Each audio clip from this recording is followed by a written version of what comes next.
साहिब जी। बोलिए सद्गुरु देव की जय।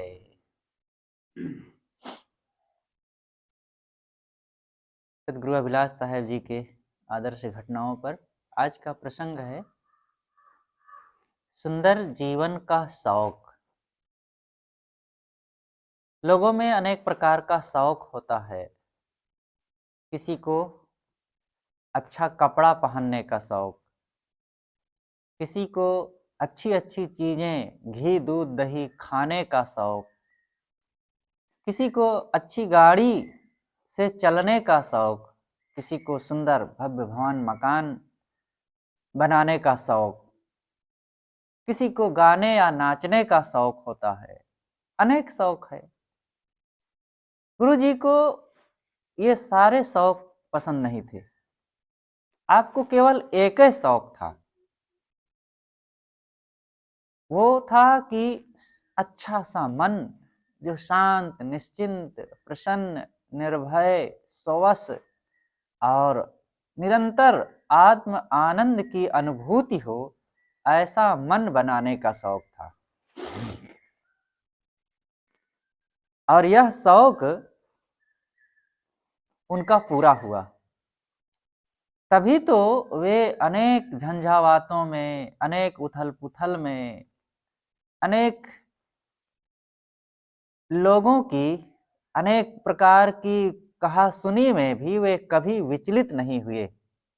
चाहे दूर वाले हों या निकट वाले हों, सब समय सबसे सावधान रहे। कोई कुछ कहे कहे, अपने उद्देश्य में आप निरंतर आगे बढ़ते गए और ये सावधानी का परिणाम था। अत्यंत सावधान पुरुष थे वे, अपने कर्तव्यों के लिए, लोगों से बात व्यवहार के लिए और अपनी शांति साधना के लिए। जो इतना सावधान रहेगा और अपने इस उद्देश्य को सदैव ख्याल रखेगा, वही यह काम कर सकता है। बाहर के काम को करना सरल है। कोई लापरवाही से भी अपनी जिंदगी में लापरवाह है, फिर भी वो गाना चाहेगा तो गाना सीख लेगा, गाने के बारे में सावधान हो जाएगा, अभ्यास करेगा और पैसा कमाएगा, मकान बन जाएगा। और पहनने ओढ़ने में भी शौक पूरा कर सकता है। ढील ढाल लापरवाह व्यक्ति भी ऐसा कर सकता है। लेकिन सुंदर मन, निश्चिंत जीवन और आत्मस्वश होकर के सब समय रहना, ये बिना पवित्र मन बनाने का शौक किए, बिना पूर्ण सजग हुए और सर्वगुण धारण की जब तक निश्चयता नहीं होगी, तब तक ये शौक पूरा नहीं होगा। और सदगुरु अभिलाष साहेब जी ने यह काम किया। उन्होंने सदगुरु कबीर साहब की साखी को अपने जीवन में चरितार्थ किया। फहम आगे फहम पाछे, फहम दाहिने डेरी, फहम पर जो फहम करे, सो फहम है मेरी। तो फहम माने सावधानी, सजगता, और ये सावधानी उनकी जीवन भर बनी रही।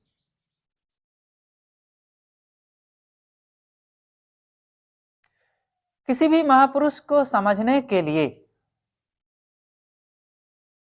अटकल लगाया नहीं जा सकता।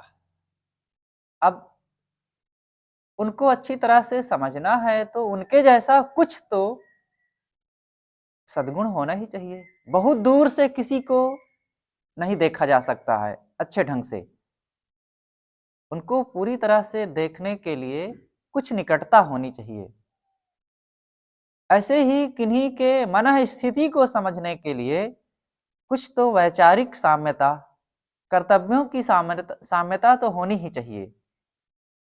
सदगुरु अभिलाष साहेब जी किस ऊंचाई पर थे, उनकी मन स्थिति कैसी थी, बिना उनके कुछ निकट पहुंचे, बिना उनकी वैचारिक थोड़ी सी साम्यता लाए, थोड़ी सी ही कहना उचित है, क्योंकि उतनी ऊंचाई पर पहुंचने वाला तो उसको थोड़ा ही कुछ आप ध्यान देंगे, मन को समझना चाहेंगे अपने कर्तव्यों पर सजग थोड़ा सा हो जाएंगे, व्यवहार सदाचार को थोड़ा मजबूत करेंगे, तो अपने आप पता चल जाएगा इतना मैंने किया तो ये मेरे मन की दशा है, कितना अच्छा लग रहा, कितना सुंदर व्यवहार है और कितनी शांति की अनुभूति हो रही, कितनी निश्चिंतता है। और जब पूरी तरह से मैं कर लूंगा तब ना कितना अच्छा लगेगा। तब इससे पता चल जाता है कि जो साधक संत अपने जीवन को इसी दिशा में पूरी तरह से समर्पित कर दिए हैं और कर्तव्यनिष्ठ हैं, उनका मन कितना अच्छा रहता होगा। उन्हीं के लिए सदगुरु कबीर ने कहा है, चाह गई चिंता मिटी मनुआ बेपरवाह, जिनको कछु नहीं चाहिए सोई साहंसाह। सदगुरु कबीर एक महान शहंशाह थे और वैसे ही सदगुरु श्री अभिलाष साहेब जी एक शहंशाह थे। और भीतर की शहंशाहत ये आदमी की असली शहंशाहत है। इसमें पंचवर्षीय योजना का कोई चक्कर नहीं है कि 5 साल बाद ये शहंशाहत खत्म हो जाएगी, कोई डर नहीं। जीवन भर जीवन भर ये शहंशाहत बनी रह सकती है। वस्तुओं का सदुपयोग। सदगुरु अभिलाष साहेब जी किसी भी चीज के सदुपयोग के लिए बहुत सावधान रहते थे। समय और वस्तु ये दोनों का अपव्यय करके लोग अपने जीवन में अनावश्यक दुख बुला लेते हैं, और ये दोनों के लिए सदगुरु अभिलाष साहेब जी बहुत ही मुस्तैद रहते थे। समय का दुरुपयोग, लोग ज्यादातर समय का दुरुपयोग करते हैं, समय का महत्व नहीं समझते, लेकिन समय बहुत कीमती है। समय का दुरुपयोग करने का मतलब है जिंदगी का दुरुपयोग। हमारी जिंदगी का निर्माण कैसे होता है? एक एक क्षण का समूह ही तो हमारी जिंदगी है। एक एक समय गुजरता है और उन गुजरते समयों में हमारी जिंदगी गुजरती है, और उन्हीं समयों का दुरुपयोग करना, उसी समय में राग द्वेष करना, लड़ाई झगड़ा करना, काम क्रोध लोभ मोह में उलझना और अपनी इंद्रियों को चंचल उत्तेजित करना, आलस प्रमाद में बिताना, विवाद कलह करना, ये समय का दुरुपयोग। और समय के साथ साथ मन में गलत चीजें इकट्ठी की जा रही है और वो अभ्यास बन करके हमें कितना परेशान करेंगी। और सदगुरु अभिलाष साहेब जी एक एक क्षण का वे सदैव दोहन करते थे। दोहन, बिना दोहन किए गाय से दूध नहीं मिलता। दूध होते हुए भी दोहन करना पड़ता है, और दोहन के पूर्व उसका अच्छी तरह से अच्छी अच्छी चीजों से खिला पिला करके पेट भरना पड़ेगा, तब फिर दोहन करेंगे और दूध निकलेगा। इसी तरह हमें अपनी जिंदगी से आनंद खुशियों का दोहन करना पड़ेगा, और वो समय का सदुपयोग करके संभव है। इसी तरह वस्तुओं के लिए आप अत्यंत सावधान थे। वस्तुओं के लिए लोभ नहीं था, लेकिन सदुपयोग करना चाहिए। सदगुरु अभिलाष साहेब जी पहले पेंसिल से लिखते थे। छत्तीसगढ़ में एक गांव में थे, याद नहीं है गांव, एक भक्त थे, वो कहे साहब मैं आपके लिए पेन लाऊंगा। पेंसिल से पहले लिखते थे, उसके पश्चात फिर वो सेठा की कलम उससे लिखना शुरू किए थे। वो स्याही रखते थे और काफी कुछ एक बड़े बाटल में लेकर के चलते थे स्याही, और जब खत्म हो जाए जिससे बोर बोर के लिखते थे तो फिर उसमें डाल लें, और उसी में से अन्य संत लोग भी लिखते थे, ले लें स्याही। तो ये सब करने में कई बार कपड़े में स्याही लग जाए, हाथ में लगती ही रहती थी, तो ये सब होता रहा। फिर एक सज्जन रायपुर जा रहे थे और गुरुजी से कहे कि साहब मैं आपके लिए पेन लाऊंगा। कहे ठीक है तो ले आना, लेकिन ध्यान रखना बहुत महंगी वाली पेन मत लाना, सस्ती वाली मंगाए। और जब मंगाए तो फिर अच्छा हाँ, वो सेठा वाली कलम से पहले लिखते थे, उसके पश्चात फिर वो पेन लाए तो स्याही भर करके लिखने वाली आई, फाउंटेन कलम। फाउंटेन कलम आई जब, तो उससे लिखना शुरू किए, और तब भी स्याही वही हाथ में लगी जाया करती थी, उसमें भरो और ये लिखो, उसको उसको संभाल के रखो। थोड़ी पुरानी हो जाने पर स्याही कई बार झोली में बिखर जाए, पेन से निकलने लगती है कभी कभी स्याही।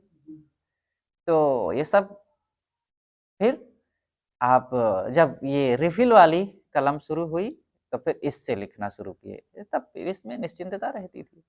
तो वो कलम लेने गए थे, उससे भी कह दिए थे कि सस्ती वाली लाना, और वे ले आए, फिर उसका उपयोग हुआ। ऐसे ही कपड़ों के लिए, अन्य चीज़ों के लिए एक बार गुरुदेव जी छत्तीसगढ़ में थे, और नवापारा कार्यक्रम ये माघ पूर्णिमा पर होता है। जो आश्रम है अपना, वहाँ पर माघ पूर्णिमा के त्रयोदशी, चतुर्दशी और पूर्णिमा को हुआ करता है।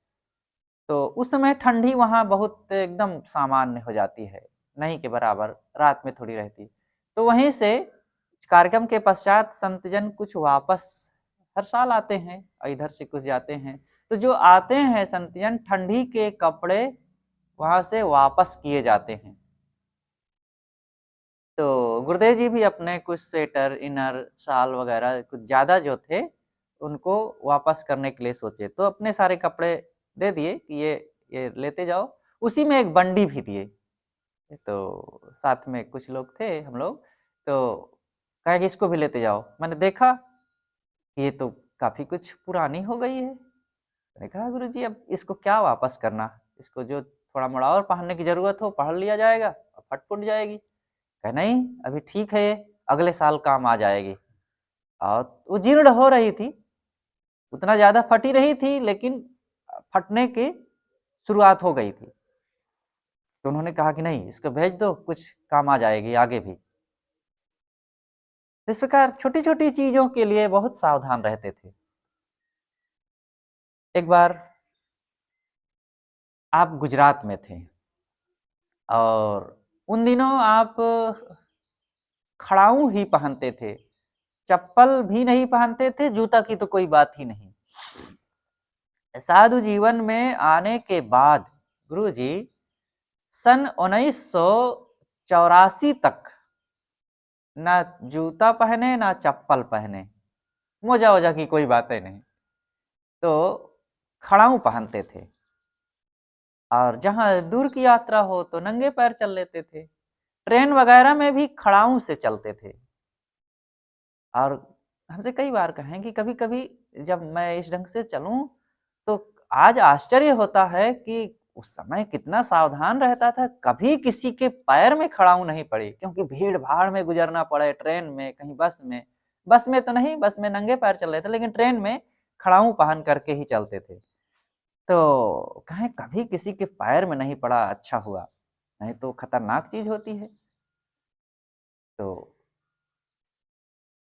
सन 1984 में गुजरात कार्यक्रम में थे, गड़ौथ, वहीं पर जहाँ पर वो सज्जन का शरीर छूटा था। अब की बार गए थे जोटवड़ से, उन्हीं के घर, दीप सिंह भाई के घर पर। तो ऊपरी तल्ले पर निवास होता था, और वहीं ऊपर से सामने शेड शेड लगा होता था, और वहीं पर कुल्ला वगैरह करने के लिए आपको जाना पड़ता था। अब शेड मजबूत, बहुत मजबूत हुआ करता है, वहाँ कुछ ऐसा बनाते हैं कि उस पर चलो-फिरो, बराबर लोग आते-जाते हैं, कोई फ़र्क नहीं पड़ता उसमें। तो उसी में गुरुजी को चलना पड़े। अब खड़ाऊँ पहन कर के चलने में वहाँ फिसलने का बहुत डर होता था।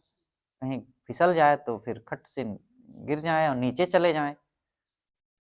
तो फिर बुड़ेली से, वहीं से लोग चप्पल ला दिए और चप्पल पहनना शुरू किए। ये गुरुजी के चप्पल पहनने का इतिहास है कि सन 1984 से आपने चप्पल पहनना शुरू किया।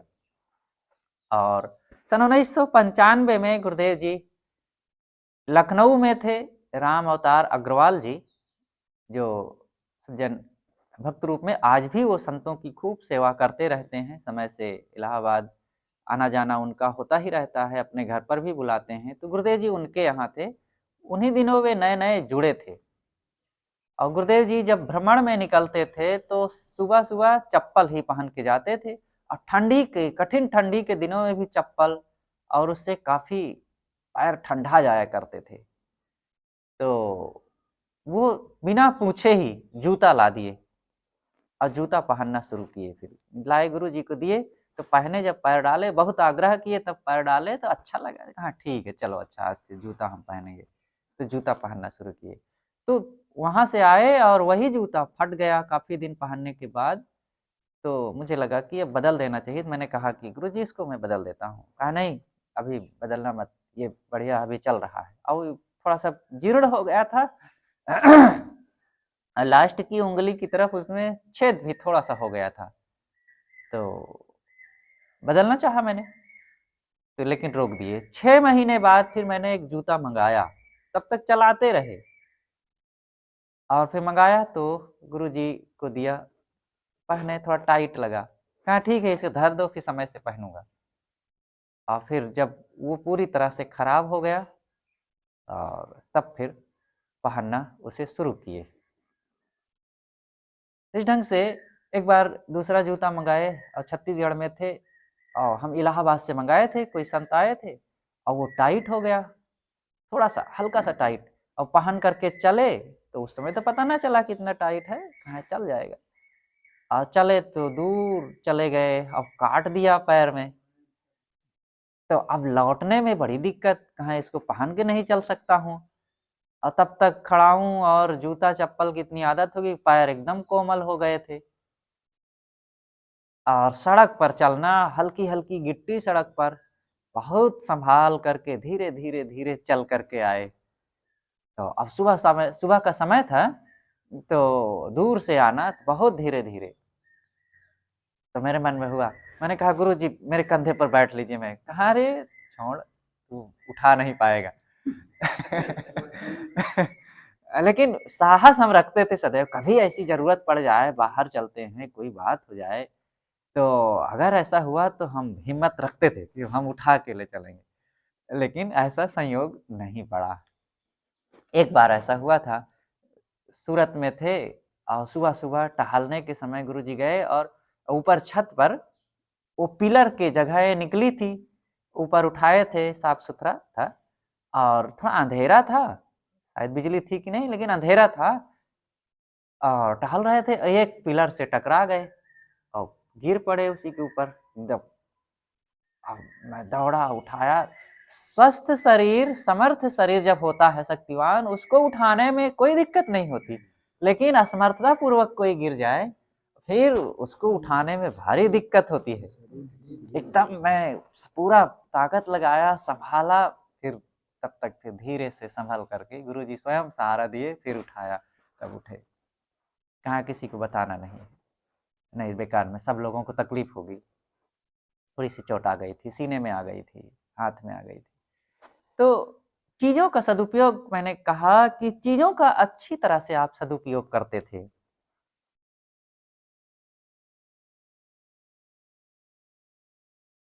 अब आप मितव्ययी थे, और मितव्ययी के नाम पर, मितव्ययी का अर्थ मालूम है? मित माने कम, कम खर्चा करना। तो मितव्ययी का मतलब कम खर्चीला होना, और मितव्ययी के नाम पर आप कंजूस नहीं थे। अपने शरीर पर आप उचित चीजें उपयोग करते थे और संभालते थे।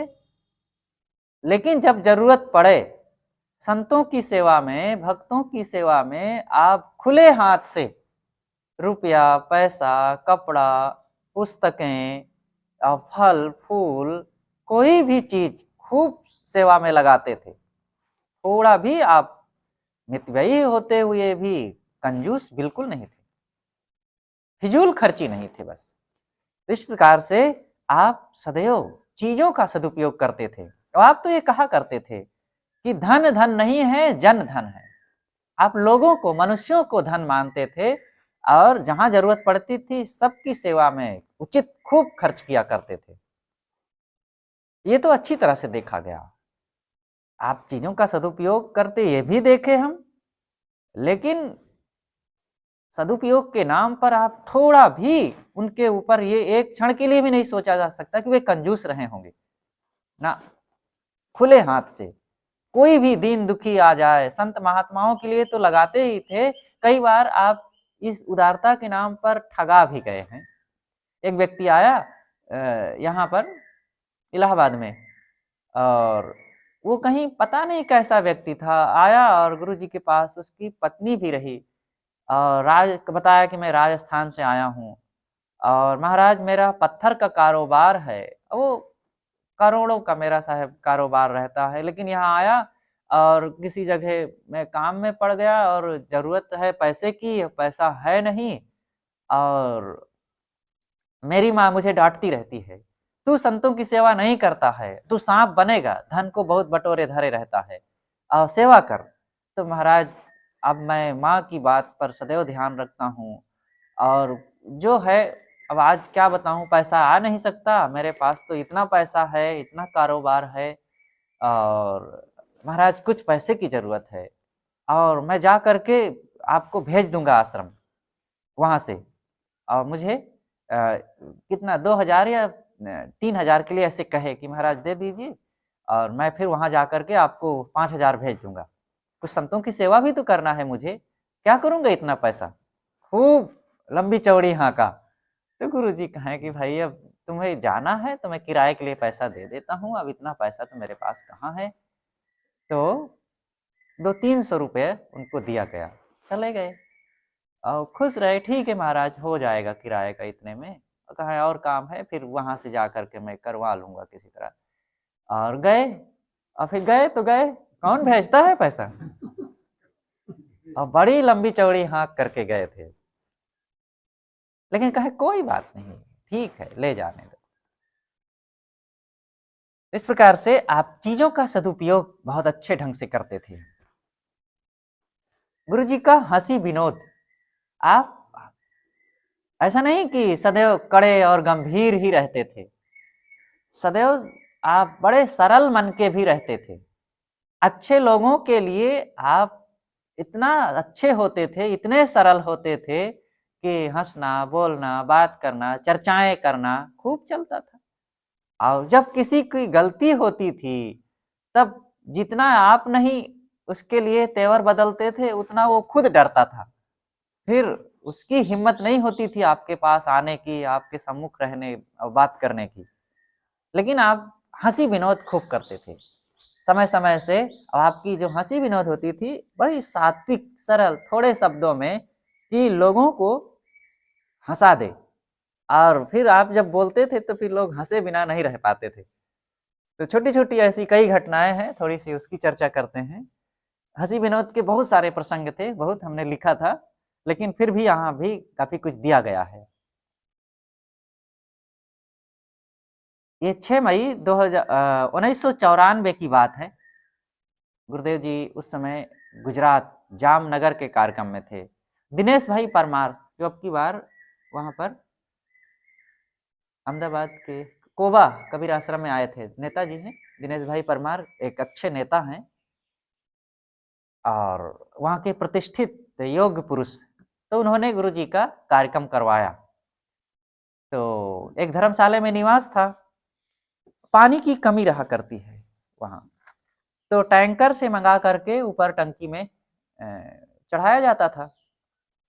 गुरुजी टहल करके आए और जब अंदर गए मंजन शौच आदि के लिए, स्नान के लिए, जब टोटी खोले तो पानी नहीं, तो बाहर निकलते हैं और फिर सुनाते हुए कहते हैं कि जतन बताए जइयो कैसे दिन कटी हैं, राम पानी नहीं है। अरे मैं तो नहीं था, श्री गुरुभूषण साहब जी थे। तो गुरुदेव जी ने कहा कि जतन बताए जइयो कैसे दिन पर कटी हैं, भैया पानी नहीं है। तो सब लोगों को हंसी आ गई, बड़ी सरलता से बच्चे जैसे गाते हुए गुनगुनाते निकले और कहते हैं कि पानी खत्म। तो सब लोगों को हंसी आ गई और तुरंत पे टैंकर मंगाया गया और पानी आया। सन 1999 की बात है। गुरुदेव जी उस समय दक्षिण भारत गए हुए थे, प्रदीप और संदीप जी के आतिथ्य में तो घूमने के लिए जाना था वहाँ से, तो छाता साथ में रखे और ब्रह्मचारी श्री रामरूप साहब भी साथ में थे, तो उनको छाता दिए, तो कहें रामरूप तुम ये छाता रखो, जब पानी बरसे तो मुझे दे देना, अब पानी ना बरसे तब तुम रखे रहना। और ऐसा कहे तो फिर हंसे सब लोग, तो बड़े विनोदी ढंग से कहते थे, बड़ा अच्छा लगता था उनका कहना। उनके ही साथ की एक घटना और है, सन 2000 की बात है, वो गुरु जी की सेवा में साथ में हम भी उन दिनों थे, तो ब्रह्मचारी रामरूप साहब भी रहे और सुबह सुबह घूमने के लिए चलना था और गुरु जी छड़ी मांगे, छड़ी कहाँ है, तो वे धोए धाए नए नए उस समय सेवा में लगे थे, जब पहुंचे थे वहां पर तो छड़ी को धोए और अपने आसन तरफ धर दिए। अब उनको पता नहीं था, जहां रखना चाहिए वहां नहीं रखे, अपनी तरफ धर लिया, फिर वो भी भूल गए और गुरुजी खोज रहे, फिर पूछे छड़ी कहाँ है, तो मैं भी खोजा, नहीं मिली, फिर वो खोज खाज के लाए दिए, कहे ये छड़ी है, तो गुरुजी छड़ी लेते हुए कहें अगर ये छड़ी खो गई तो इसी छड़ी से तुम्हें पीटूंगा।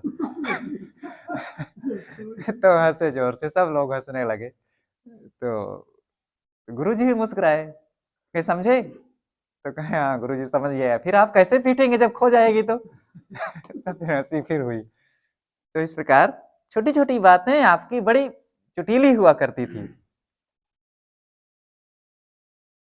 एक बार नवापारा कबीर आश्रम में थे और नगरी की ओर से, वो सब सुपरिचित भक्तों की जगह है, एक गाड़ी भर करके भक्त लोग आए। वो प्रकाश साहू जी हैं, उनका परिवार, उनके पिताजी और सब लोग एक गाड़ी में भर करके आए और काफी देर में आए थे, करीब करीब 2 बज गया था, दूर से चलकर आए भी। तो गुरु जी से मिले जुले, और फिर गुरु जी ने कहा कि भोजन, कहें साहब भोजन हम लोग करके आए हैं, तो गुरु जी ने कहा चलो अच्छा है, पहुना खा पी करके आता है तो अच्छा रहता है, खिलाना नहीं पड़ता है। और सब लोग हंसने लगे, तो पहुना खा पी करके आवे। 12 अप्रैल 2007 की बात है, छत्तीसगढ़ में ही गुरुदेव जी आगे सरा नहीं, उपरवारा नाम के एक गांव में थे, वहाँ एक महंत जी थे और उन्हीं के घर पर निवास था, तो वे कार्यक्रम करवाए थे, अच्छा कार्यक्रम। वहीं पर कबीर ब्रह्मचारी आश्रम मूरा से साधिकाएं गई हुई थी, श्रद्धा और सुमन उनके साथ, और कई भी बच्चियां रहीं, और ये सब लोग गए गुरु जी के पास करीब 9-10 बजे, दर्शन बंदगी करने के लिए पहुँचे, कई सामान चढ़ाए, फल और कुछ मिठाई उठाई भी बना करके ले गए थे। सब बैठे बड़े उत्साहित थे, सबका बड़ा भाव रहता था गुरु जी के दर्शन करने चलना है।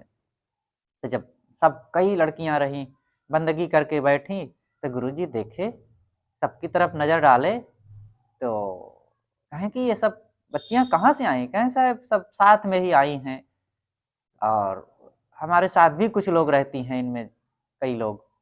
तब गुरु जी कहते हैं तुम लोगों की बढ़ती हुई संख्या को देख करके तो हमें ईर्ष्या हो रही है।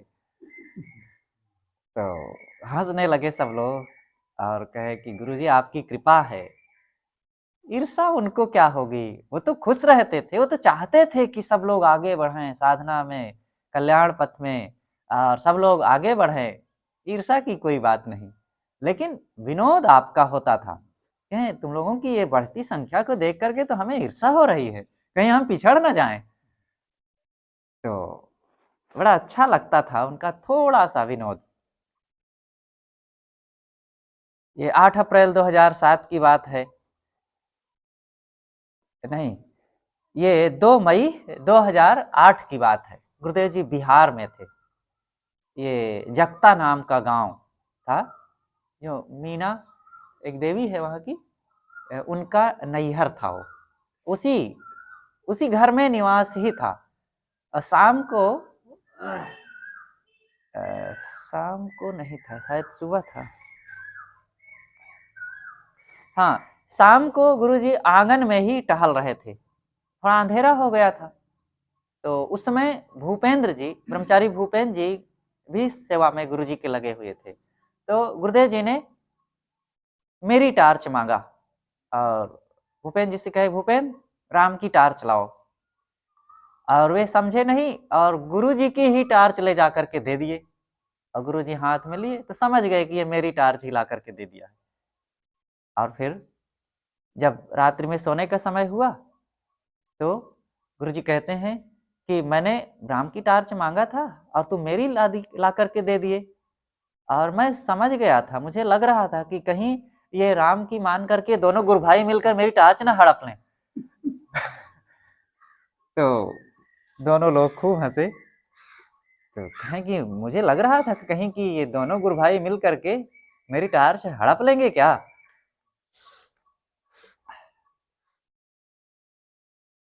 जुलाई 1991 की बात है। गुरुदेव जी उन दिनों प्रेम प्रकाश जी के घर पर विराजमान थे। उस समय आपके साथ में कई लोग गए हुए थे।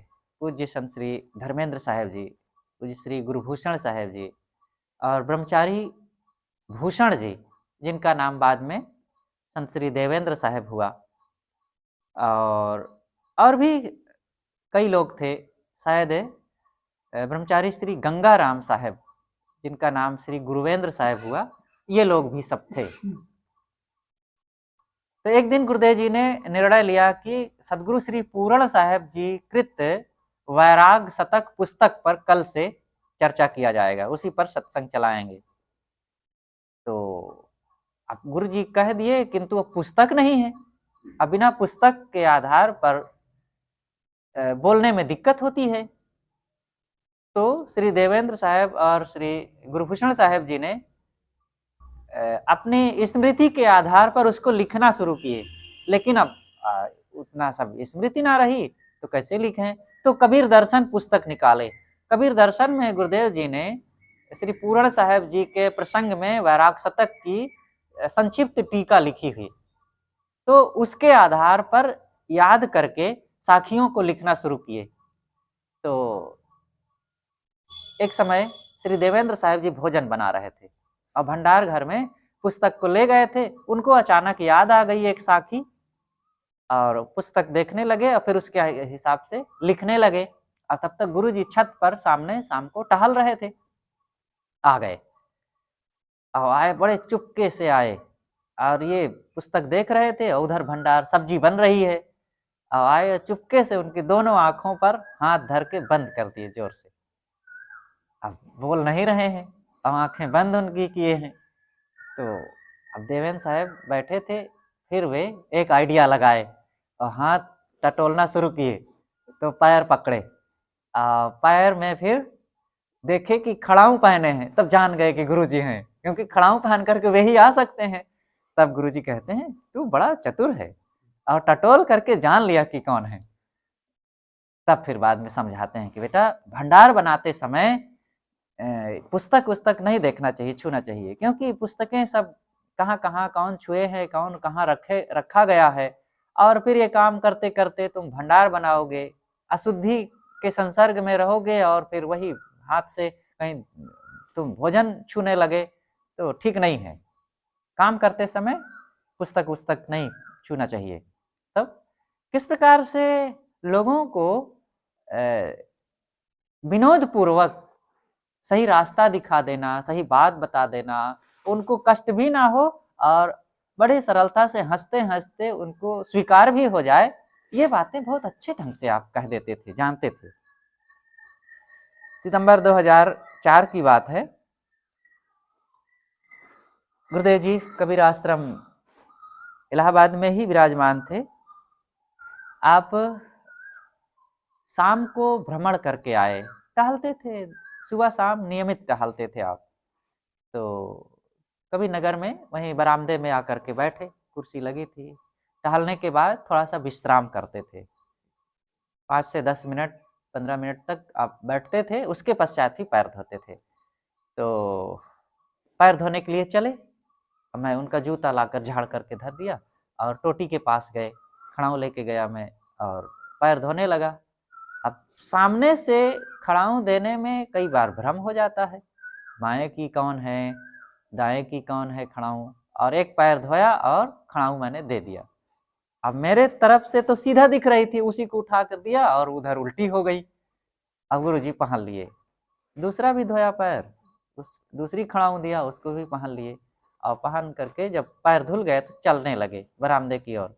धीरे-धीरे चल रहे हैं। मैं सोचा आज क्या हो गया? एकदम धीरे-धीरे चल रहे हैं। चप्पल एक बार उल्टी हो जाए तब तो चलना सरल है, लेकिन खड़ाऊँ उल्टी हो जाए तब चलना बड़ा कठिन होता है। तब मेरी नज़र खड़ाऊँ की तरफ गई। मैंने देखा अरे! खड़ाऊँ तो उल्टी हो गई। मैंने कहा गुरुजी खड़ाऊँ उल्टी हो गई, थोड़ा धोखा हो गया मुझसे। कहें अरे जा ही विधि राखे राम ताहि विधि रहिए। ऐसा कहे और हमें भी हँसी आ गई, लेकिन मन में अफ़सोस भी हुआ कि कैसे देखो लापरवाही हो गई। तो इस ढंग से थोड़े में विनोद कर दिया करते थे। उन्हीं दिनों की बात है, एक दिन दोपहर में भोजन ला करके हम दिए। रोज़ जब भोजन करते थे तो 1.5 से 2 रोटी खाते थे और उस दिन आपको भूख ज़्यादा रही। 2 रोटी खाए, तीसरी रोटी भी निकाल लिए। तब मुझे लगा कि अब क्या लेंगे? अब रोज़ 1.5 खाते थे, 2 खाते थे, अब आज तो तीसरी ले लिए, इससे ज़्यादा तो खा ही नहीं सकेंगे गुरुजी। मैं सोचा कि चलो काम अब थोड़ा-थोड़ा निपटाएँ, थर्मस उठा करके सोचा कि रखूँ और फिर आगे काम करना है। तो मैं तीसरी निकाल लिए तो मैं उठा के थर्मस रखना चाहा भीतर। तो गुरुजी कहते हैं, अच्छा तो तुमको डर है कि कहीं चौथी रोटी ना निकाल लें? कह के ऐसा ज़ोर से हँसे और फिर ये बात कह के कई बार हमसे विनोद करते रहते हैं कि तुमको डर था कि कहीं आगे ना निकाल लें रोटी। तो ऐसा कई बार ऐसे हो जाता था। एक और प्रसंग पूज्य संत श्री गंगा शरण साहेब जी का आता है। उन दिनों गुरुजी, ये सन 71 की बात है शायद, क्योंकि 2 बार उन दिनों गुरुजी का बहुत बड़े कार्यक्रम गोरखपुर में हुए थे, सन 71 में और सन 1977 में। तो शायद 71 की बात है। संत श्री गंगा शरण साहेब जी के दर्शनार्थ आप काशी गए हुए थे, काशी कबीर चौरा में। तो बात करते करते कई लोग थे, सब संत बैठे थे। तो श्री गंगा शरण साहब कहते हैं कि हम सुने हैं कि गोरखपुर तरफ आपका कार्यक्रम है, लेकिन बहुत उधर जाके नास्तिकता का प्रचार मत कीजिएगा। तो ऐसे विनोद किए वो भी। तब गुरुजी कहते हैं कि साहब बिना नास्तिकता का प्रचार किए गुरुआ लोगों का भ्रम कैसे कटेगा? तो कहे हो अरे क्या कहा था हो? तो ऐसे जोर से कहे और हंसी हुई खूब। तो सब लोग हंसने लगे। जैसे वे कहे कि गोरखपुर की तरफ हम सुनते हैं बहुत नास्तिकता का प्रचार कर रहे हो। गुरुजी भी कहते हैं बिना साहब नास्तिकता का प्रचार किए गुरुआ लोगों का भ्रम कैसे कटेगा? अब वो लोगों को बिगाड़ रखे हैं। तब एकदम फिर वो दंग रह गए और हंसे सब लोग। ये 8 अप्रैल 2007 की बात है। उदय जी छत्तीसगढ़ में थे, आगे सरा नाम के गांव में, और वहीं पर पास में एक गांव है उमरपोटी, जो आगे सरा से 3-4 किलोमीटर 5 किलोमीटर की दूर पर है। तो वहां पर जो आमदी गांव है, आमदी की एक माता जी हैं, छवि माता जी, उनका रिलेशन था। तो वे लोग चाहते थे कि गुरुजी हमारे यहाँ भी दर्शन दें और थोड़ा सा सेवा सानिध्य का लाभ हम प्राप्त करें। तो वे और छवि माता जी गुरुजी से आकर के निवेदन की कि गुरुजी वहाँ पास में है, आप कृपा करके वहाँ पधारें थोड़ा देर के लिए। तो गुरुजी ने कहा कि देखो भाई, अब मैं बहुत घर-घर नहीं जाता हूँ और रहने दो। लेकिन उनका बहुत आग्रह था, भाव था। कहें कि ठीक है, अगर चाहते हैं तो मैं सुबह-सुबह घूमने के लिए निकलता हूँ, उसी समय आ जाऊँगा। कहा ठीक है गुरुजी, कोई बात नहीं, उसी में आ जाएँ। तो गुरुजी सुबह घूमने के लिए चले। 4:30 बजे ही चल दिए। 4:30 पौने 5 हो गए थे, चल दिए और टहलते-टहलते 5:30 बजे आप उनके घर सुबह-सुबह पहुँच गए।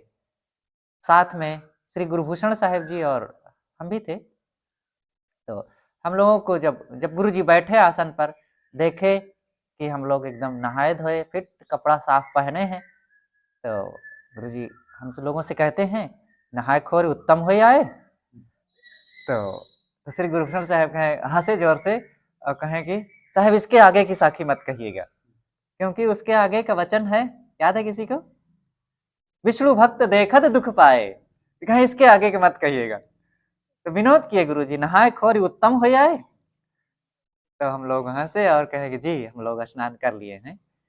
तो मतलब ज्ञान भरी बातें विनोद पूर्वक और समय के अनुसार परिस्थिति को देख करके कब क्या कहना चाहिए उस ढंग से आपका विनोद हो जाया करता था, और उसी में लोगों को तुरंत आनंद आ जाता था, और इससे व्यवहार में, स्वभाव में और लोगों के मन में सदैव ताजगी बनी रहती थी।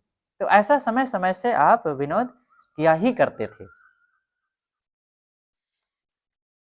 अंतिम प्रसंग है कि 24 अक्टूबर 2001 की बात है। ये जसरा के आगे नैनी की तरफ एक गांव है बसंती, भरत जी का गांव, जो भरत द्विवेदी जी हैं, एक सज्जन गुरु जी के अनन्य प्रेमी। उन्होंने अपने घर पर गांव में कई कार्यक्रम करवाया, तो वहीं से चल करके गुरु जी को इधर यमुना पार भक्तराज श्री नीलकंठ के घर पर आना था। शिवपुरी नाम का एक गांव है, तो वहां आना था, और यहाँ शाम को कार्यक्रम होता था। तो संतों ने सोचा कि शाम को कार्यक्रम है, अभी दिन भर का अवसर है, तो हम लोग चित्रकूट घूम आते हैं। पहली बार उस समय 2001 में गुरुजी सन 77 से इलाहाबाद में रह रहे हैं, लेकिन 2001 में चित्रकूट आपका पहली बार जाना हुआ। एक ही मार्शल थी, और उस मार्शल में सामान और सब लोगों को बैठना बड़ा कठिन होता था, लेकिन अब सेटिंग तो उसी में करना था। तो पीछे सब सामान रख दिए और बीच में तथा आगे सब लोग बैठे। आगे गुरुजी जहाँ बैठते थे अक्सर अकेले बैठते थे, कभी कभी जब जरूरत पड़े तो बगल में किसी को और बैठा लेते थे। लेकिन उस दिन इतनी जगह की कमी थी गाड़ी में कि गुरुजी बैठे, उनके बाद श्री देवेंद्र साहब जी बैठे, और फिर हम भी बैठे, हमें भी बैठना पड़ा। तो 4 लोग हो गए आगे, ड्राइवर को लेकर के 4 लोग। अब काफी सकिस्त था, सब लोग दब करके बैठे थे। पीछे श्री गुरुभूषण साहब जी बैठे थे, तो देखे कि इनको दिक्कत हो रही। मैं झोली भी रखा था, कहें राम झोली मुझे दे दो, वहां दिक्कत होती होगी। तो अब बैठा था, हम निकालने में भीड़ में सकिस्ती में दिक्कत होती, तो एक बार तो मैं नहीं कुछ बोला, दोबारा फिर कहे कि झोली मुझे दे दो, वहां दिक्कत होती होगी। तो फिर मैं निकालने लगा, तब गुरुजी बगल में बैठे थे, बोलते हैं किसी कहने पर ऐसे आना चाहिए, जमाना खराब है, झोली किसी को मत दो। और ऐसा कहे तो हंसी खूब हुई। कहे कि जमाना खराब है और किसी के कहे में आकर के अपनी झोली दे दे कोई। तो सब लोग हंसे जोर से। तो इस प्रकार से आप हंसी विनोद भी खूब समय समय से करते रहते थे, और इतना हंसते थे कभी कभी कि हमको भी संकोच हो जाता था कि हम कैसे गुरुजी के सामने इतना हंसें। तो इस प्रकार आप बड़े सरल मन वाले और बड़े विनोदी स्वभाव के, और ऐसा आपका जैसे खुश मिजाज रहते थे, वैसे आपका व्यक्तित्व अंदर से था सदैव सबसे दूर पूर्व सबहिन में वाली आपकी दशा होती थी। सबसे अनासक्त और सबसे निराले और सबसे प्यारे और सबसे योग्य, कोई किसी प्रकार से कमी नहीं दिखती थी। तभी तो उन पर रीझ करके इतने लोगों ने लिखा, और कुछ अच्छाइयां आई तो बुराइयां भी आई। लोग आपसे जुड़े और इतने संत भक्त, इतना प्रचार, और ये सब कुछ होता गया। तो जब अंदर होता है तभी फिर, जब फूल में सुगंधी होती है तो भंवरे अपने आप फिर आते ही हैं, और आपके पास बहुत भंवरे आए, वो संतों के भक्तों के रूप में, विद्वानों के, सामान्य लोगों के, दूसरे मत पंथों के लोग आए और सब प्रकार के लोग आते रहे। सफाई स्वच्छता, इसमें कुछ प्रसंग है, इसको कह करके फिर समाप्त करते हैं। सफाई स्वच्छता के नाम पर आप बहुत सावधान रहते थे और बहुत तत्पर रहते थे, और ऐसा नहीं है कि दूसरों से करवाते थे। जहां जरूरत पड़े अपने साथियों के लिए आप वही प्रेरणा देते थे और वैसा देखना चाहते थे कि हमारे सब साथी लोग भी इस ढंग से रहें, लेकिन स्वयं अपने आप में बहुत कड़े रहते थे। यह घटना सन 1975 की है। गुरुदेव जी का कार्यक्रम अवध क्षेत्र में गोंडा जिला के रगड़गंज बाजार में था। उस समय प्रधानमंत्री इंदिरा गांधी जी द्वारा इमरजेंसी भारत में लगी हुई थी। चारों तरफ सनसनीखेज छाई हुई थी।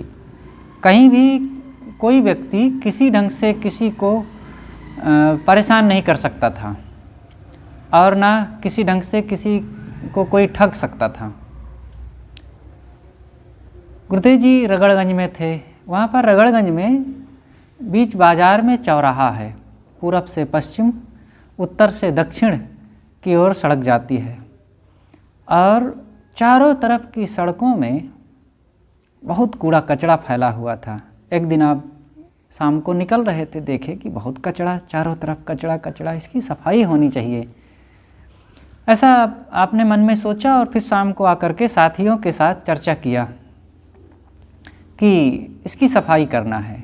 और रात्रि में ही टोकरी, फावड़ा और अरहर के डंठल के बड़े बड़े झाड़ू आदि सब चीज़ें इकट्ठी कर ली गई और सुबह 3:30 बजे के आसपास ही सब लोग लग गए। गुरुदेव जी के साथ सभी संत थे। उस समय पूज्य संत श्री विमल साहिब जी भी साथ में थे, साहिब भी लगे और सब लोग सुबह से लग गए। चारों तरफ की सड़कों को दूर तक साफ कर दिया गया। कचड़े इकट्ठे करके और टोकरी में भर भर करके दूर फेंक दिया गया। लेकिन चौराहे की तरफ जो बाहर की जगहों से दूर पड़ता था वहाँ पर फेंका ना जा सका। बहुत ज़्यादा कचरा भी था तो उसको इकट्ठा ढेर लगा दिया गया। तब तक सुबह हुई, लोग देखे कि सफाई कर रहे हैं। तो कई लोग जो अपरिचित थे, नहीं जानते थे गुरुदेव जी और संतों को, तो वे यही सोचते थे कि ये इंदिरा गांधी प्रधानमंत्री जी द्वारा भेजे हुए ये लोग हैं, अब पता नहीं हम लोगों के ऊपर कौन सी सामत आने वाली है। लेकिन जब पहचाने प्रकाश में कि सब संत जन हैं तो आ गए सामने और फिर एक बैलगाड़ी लाए और उस बैलगाड़ी में सारे कचड़े भर भर करके दूर कहीं फेंका गया। जब बाज़ार का प्रबंधक आया, मैनेजर वहाँ का, तो उसने देखा कि संत लोग सफाई में लगे हैं तो दुकानदारों को बहुत डांटा कि जिन संतों को हम दिन में पूजते हैं और उनका सत्संग प्रवचन सुनते हैं, वही रात में आकर के तुम्हारी सफाई करें, ये कैसे उचित है? तुम लोगों को लज्जा करना चाहिए कि जो अपने दुकान के सामने सफाई नहीं कर पाते हो। इस प्रकार से उन्होंने डांटा। लेकिन गुरुदेव जी किसी को डांटने या किसी को कुछ ऐसा कोई कहे या सोच करके तो किए नहीं। आपने देखा, लगा कि सफाई होनी चाहिए, गंदगी है, तो बस लग गए। तो ये आपका सेवा भाव, समाज सुधार लोगों का हो, समाज का सुधार हो, समाज में पवित्रता बढ़े, ये संस्कार और जागृति आए, ये भाव रख करके आप खुद इस कार्य में लग गए। अगली घटना है सन 1990 की। गुरुदेव जी का कार्यक्रम छत्तीसगढ़ में था। दुर्ग जिला के भरदा नामक गांव में आप थे और एक दिन आप शाम को टहलने के लिए निकले। देखे, एक दिन आप सुबह टहलने के लिए निकले, आपके साथ में ब्रह्मचारी श्री भूषण साहब जी थे।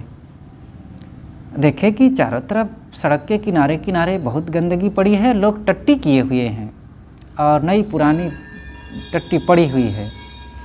तो आपने ब्रह्मचारी जी से कहा कि देखो, जा कर के झाड़ू और फावड़ा लाओ।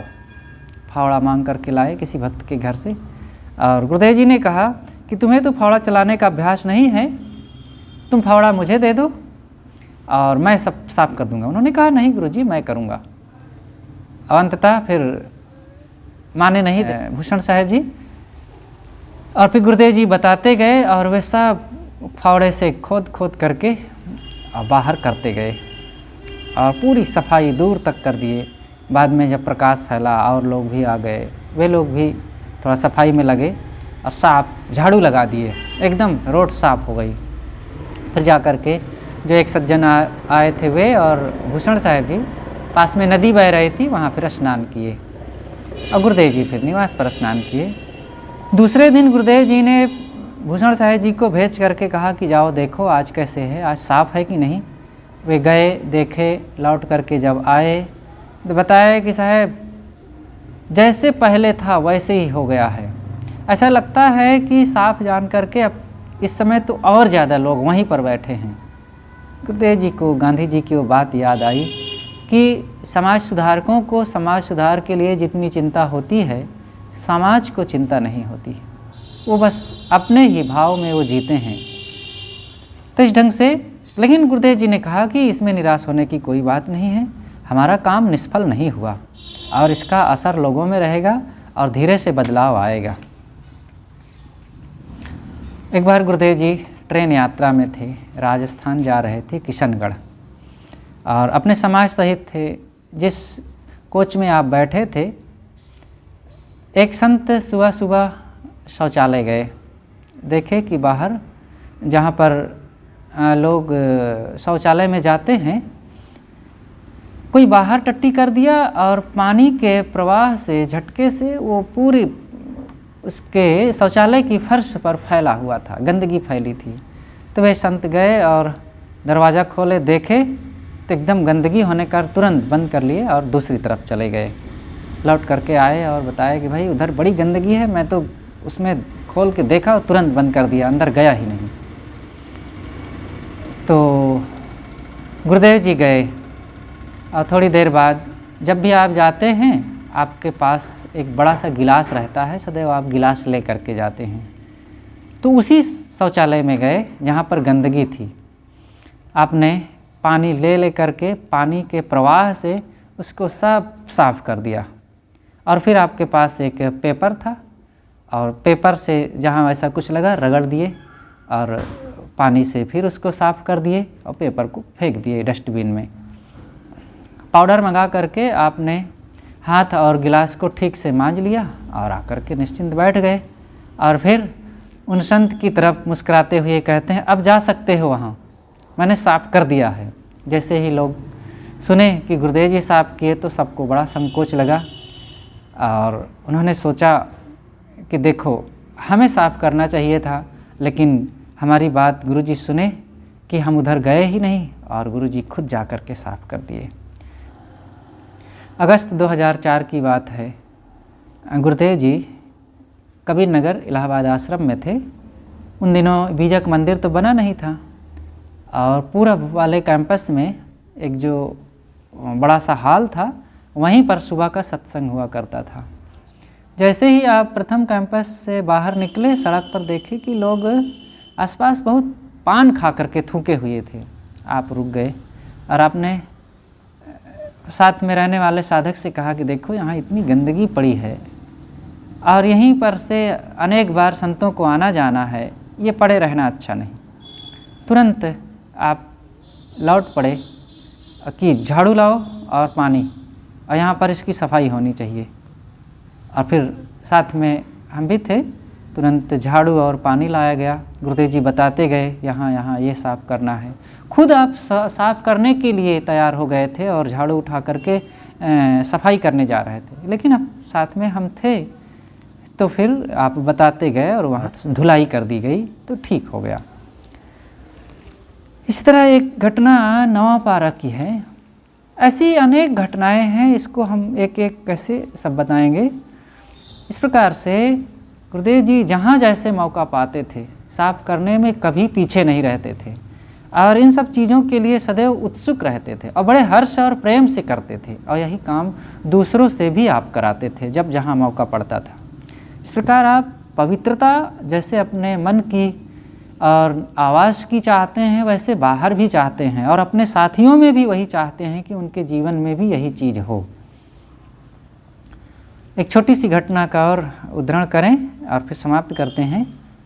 एक बार गुरुदेव जी का कार्यक्रम उड़ीसा में था, उमरकोट क्षेत्र में। तो वहाँ आप गए और सुबह सुबह पहुँचे, संत जन सफाई आदि में लग गए। आपके जो साधक थे वे आपके निवास की तैयारी में लग गए। एक साधक ने जाकर के देखा कि साहब शौचालय बाथरूम बहुत गंदा है। वो धर्मशाला की जगह थी, तो बहुत दिनों से शौचालय में पड़ी हुई सूखी टट्टी एकदम भरी हुई थी। तो गुरुजी भी जाकर के देखे, तो गुरुजी ने कहा कि बताओ भाई व्यवस्थापक को थोड़ा साफ़ करें। बताया गया तो कहते हैं साहब अभी मैं साफ़ करने वाले को बुलाता हूँ। तो 2 घंटे बीत गए, अभी तक कोई नहीं आया। तब तक गुरुजी के नहाने का समय हो गया। आपने सोचा पता नहीं कब आए या न आए, और अन्य जन अभी साफ़ कर रहे हैं, निवास की तैयारी कर रहे हैं। आप एक लकड़ी खोजे, एक बर्तन लाए और उस लकड़ी से सूखी टट्टी को शौचालय की पूरी तरह से खोद खोद करके अलग किए और उस पात्र में उठा करके अलग रखे और पानी ला करके उसको धो दिए। एकदम चमक गया शौचालय साफ। जब वो सज्जन आए सफाई करने वाले उस व्यक्ति को लेकर के और देखे कि साफ है, तो उन्होंने पूछा कि साहब यहाँ कौन साफ कर दिया है, यहाँ तो बहुत गंदा था। तब गुरुदेव जी वहीं सामने थे। उन्होंने कहा अरे कोई आदमी ही साफ किया होगा। और जब उसको पता चला तो बहुत लज्जित हुआ और दुखी भी हुआ कि गुरुदेव आपको साफ करना पड़ा। गुरुदेव जी ने कहा ये आप लोगों का काम है, स्वयं ये सब पहले से तैयारी होनी चाहिए। बताने पर भी अब आप उनको बुलाने के लिए भेजे हैं, आए कि न आए। तो हम सोचे कि साफ कर देते हैं, अब आगे की हमें ज़रूरत पड़ेगी। तो इस प्रकार गुरुदेव जी सफाई स्वच्छता में भी बहुत प्रेम रखते हैं और जहाँ ज़रूरत पड़ती है खुद आप सिपाही की तरह लग जाते हैं। तो ऐसे जो अपने भीतर की गंदगी को नहीं पसंद करते, वही बाहर की भी गंदगी को नहीं पसंद करते। और गुरुदेव जी इसमें अद्वितीय हैं। जो बाहर इतना सफाई पसंद करता है, उसका अंतःकरण न कितना स्वच्छ और पवित्र होगा। ऐसे महान सच्चे संत, सद्गुरु और अनुशासता के प्रति हम सादर नमन करते हुए अपनी वाणी को यहीं पर विराम देते हैं। बोलिए सद्गुरुदेव की जय।